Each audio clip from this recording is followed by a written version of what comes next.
এরপর আমি ভেবেছিলাম এটাই আমার জীবনের নতুন শুরু। ভেবেছিলাম ভালোবাসা মানে একে অপরের পাশে থাকা, মান অভিমান রাগ ভালোবাসার মাঝেও সম্পর্কটা থাকবে অটুট।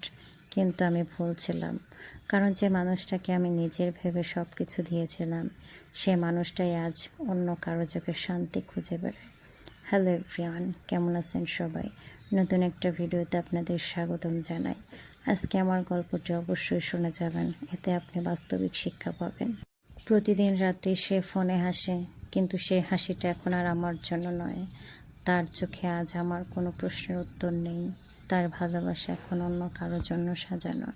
আমি বারবার ভেবেছি সম্ভবত আমি কোথাও ভুল করছি, সম্ভবত আমার যত্নটা কম ছিল।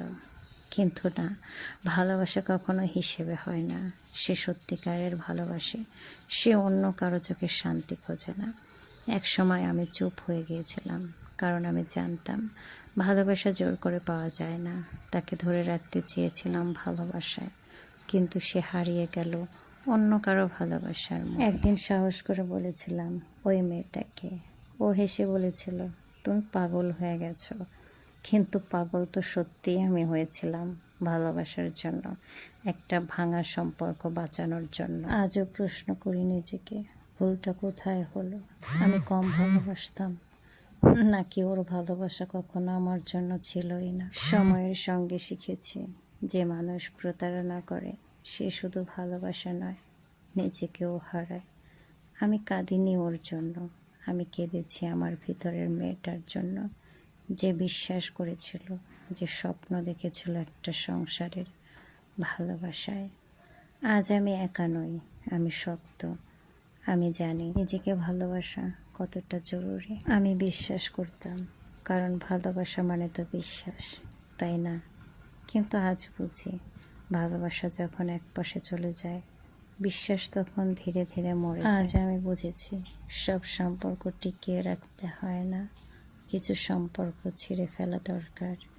যেখানে সম্মান নেই, ভালোবাসা নেই, শুধু অভিমান আর মিথ্যা প্রতিশ্রুতি। যে চলে গেছে, ঠিকই, আমি হারাইনি, আমি নিজেকে ফিরে পেয়েছি। আমি শিখেছি ভালোবাসা মানে কারো জন্য কাঁদা নয়, ভালোবাসা মানে নিজেকে ভালোবাসতে শেখা। আজ আমি হাসি, তবে আগের মতো না, কিন্তু শান্তির মতো হাসি। কারণ আমি জানি যে মানুষটা আমার ছিল না কখনো, তার চলে যাওয়া আমার জন্য মুক্তি। এই কথাগুলো আপনাদের কাছে কেমন লাগলো অবশ্যই কমেন্ট করে জানাবেন।